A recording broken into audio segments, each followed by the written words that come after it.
Alright, y'all, the lights in my classroom have gone off, and I can't figure out how to turn them on. They're not motion lights, and I pressed some buttons and it didn't work. So maybe a kid will come in here and tell me how to turn the lights on.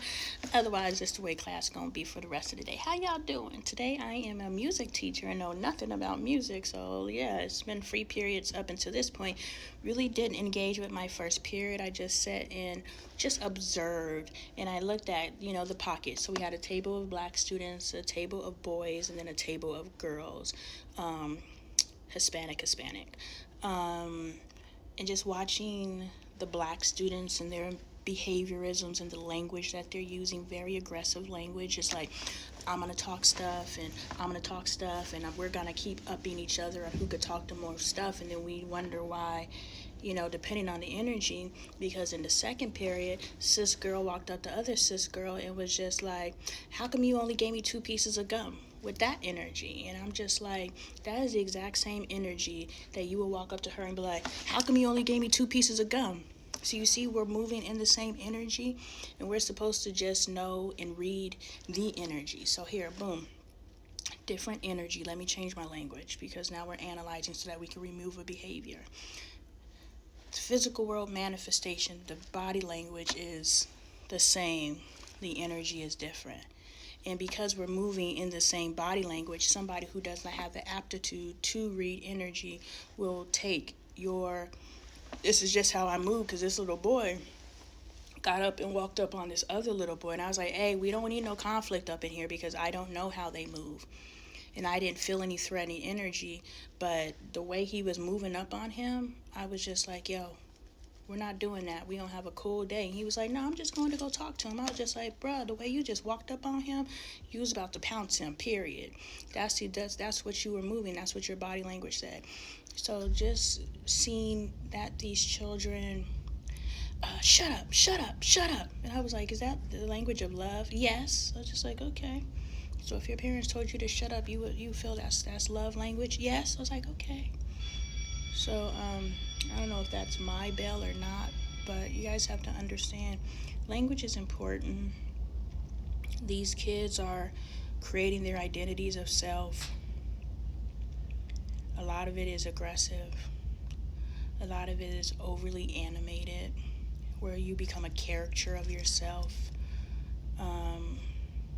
Like, I could literally take these kids and say, okay, you're this character, you're this character, you're this character, and putting everybody into their spots. But I was able to find a young lady in my second period, my 8th grade class, where as soon as she walked in, she's like, I like you. I was like, all I said was hi. But she's reading energy, right? She just because we don't know how to use our intuition doesn't know our intuition ain't intuition. And so somebody messaged me, because yesterday was a hard day for me energetically. I need a good cleansing cry. But I messaged my friend, and she was like, well, you need to find a way to decompress. And I was just like, well, I don't really know how to have fun. All the things that people tell me to do to have fun aren't really fun to me. Like, I'll go skating and I'll go around a couple times, and then I feel like I'm skating to skate. Like, this isn't a release for me. Going to get my nails done, I'm the whole time they're doing my nails, I'm like, can you hurry up?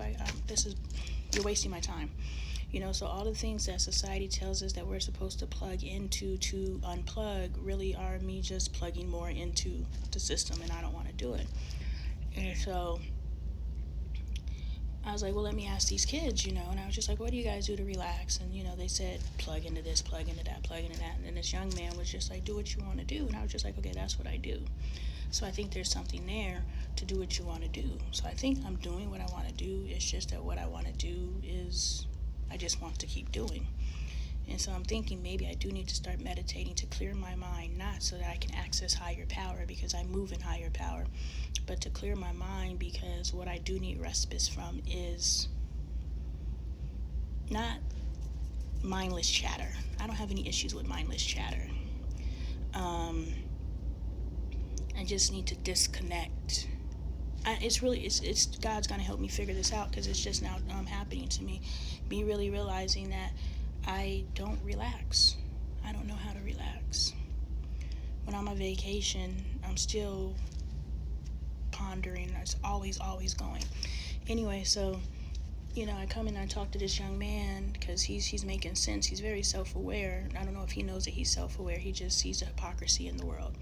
And I just like, he can go either way. He can go to where he just, disconnects and just lives in the world, not of the world, or he can move into the space of frustration. And these are the people who, manifesto looking asses. So it's important to pay attention to those children who have a problem with society, because those are the people who can either work for society or against society. And I have a problem with society, but I work for society, so how can we fix this? But there's some people who have a problem with society, and so they work against society. Now they're being harmful to others because this world is a trip. I don't know what's going on these days. Got this person over here talking about it, and this person over here. I'll tell you like this, it's my prerogative. I do what I want to do. But anyway, sis was like, you should be a motivational speaker. And she's like, I don't mean anything by that. You really should be a motivator. I was like, yeah, because he popping his stuff. But then I came over and I just started talking to sis. And, now that I'm very much cognizant that the eyes are the gateway to the souls, when I get these kids' eyes, I'm like, let's go. Let me feed you. So, I was just giving her, I was just like, I may never talk to you again, so I'm giving you a lot of information, because she was like, Miss, she called me ratchet. And I was just like, did you ask her? And she was someone from another culture. I was just like, what does ratchet mean? And she was like, I didn't say ratchet. I was just like, okay, well, since she is saying that she didn't say ratchet, we really can't get to the bottom of it, but let me help you explain. You need to get understanding, because there's always going to be misunderstandings in life. You have to take a beat and say, what do you mean when you say that?